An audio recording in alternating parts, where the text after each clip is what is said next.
কে এসেছিল? Delivery man এসেছিল। Delivery man নাকি অন্য কেউ?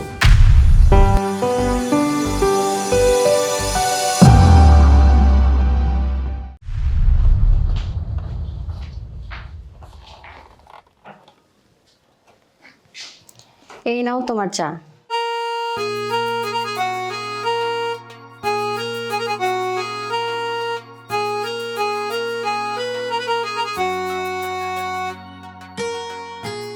আরে সাথী, তুমি নিচে বসলে কেন? উপরে উঠো, সোফায় বসো। আমি? হ্যাঁ তুমি। উঠো, উপরে উঠো, সোফায় বসো। আচ্ছা ঠিক আছে।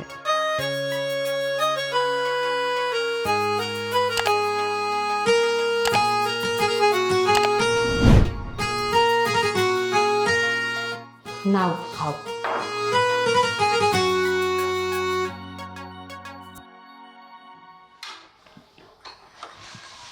কি ব্যাপার, তুমি আমার সাথে বসছো কেন? নিজের স্বামীর সাথে নিজেকেও সমান ভাবা শুরু করেছো, তাই না? যাও নিচে গিয়ে বসো। কি ব্যাপার, যাও। সরি, আমি নিচে গিয়ে বসছি।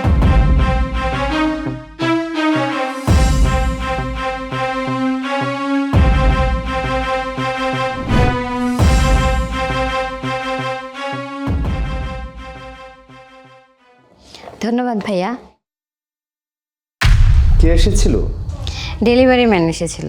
ডেলিভারি ম্যান নাকি অন্য কেউ? আমি সব দেখেছি। তুমি ছাদে পানি দিতে গিয়ে পাশের ফ্ল্যাটের ছেলেদের সাথে কথা বলো, এসব লুতুপুতু করতে যাও ছাদে, তাই না? কি বলছো?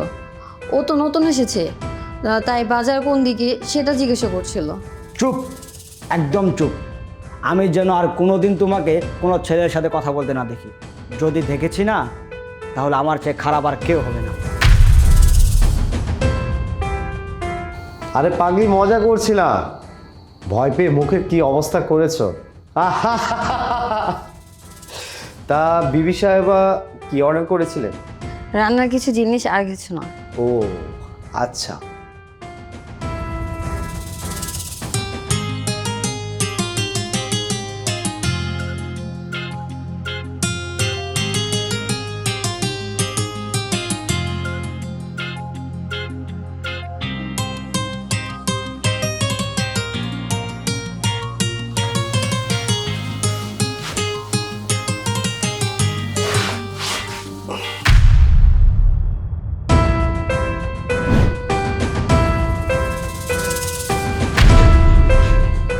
কাজের কাজ তো কিছু করতে পারো না, দিলে তো আমার জামাটা ভিজে।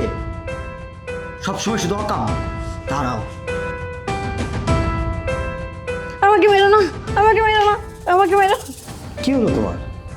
আমাকে মেরো না, আমাকে মেরো না।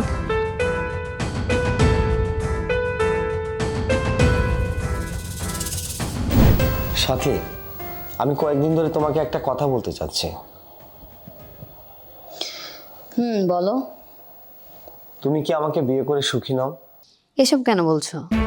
দেখো, আমি তোমাকে যথেষ্ট ভালোবাসি, তোমার খেয়াল রাখি। তবু লক্ষ্য করছি তুমি পুরো বাড়িতে কেমন যেন ভয়ে ভয়ে থাকো। আমাকে দেখে ভয় পাও। গতকাল যখন প্যান্টে বেল্ট আটকে গিয়েছিল, আমি টেনে বের করছিলাম, তখন তুমি আমাকে মেরো না বলে দৌড়ে পালিয়ে গেলে। আর আমি এসব দেখে হতাশ হয়ে যাচ্ছি সাথী। দেখো রাফি, তুমি তো জানোই এটা আমার দ্বিতীয় বিয়ে। আমার প্রথম স্বামী আমাকে অনেক অত্যাচার করতো, অনেক মারতো, সন্দেহ করতো। ছাদে গাছ লাগিয়ে পানি দিতে যেতাম, সেটাও বন্ধ করে দিয়েছিল। আমার মনে হতো মেয়ে হয়ে জন্ম নেওয়াটাই বুঝি ভুল। প্রতিটা মুহূর্ত ভয় আর কষ্টে কাটতো। এসবের কারণেই হয়তো আমি এমন হয়ে গেছি। সাথী, সব ভুলে যাও।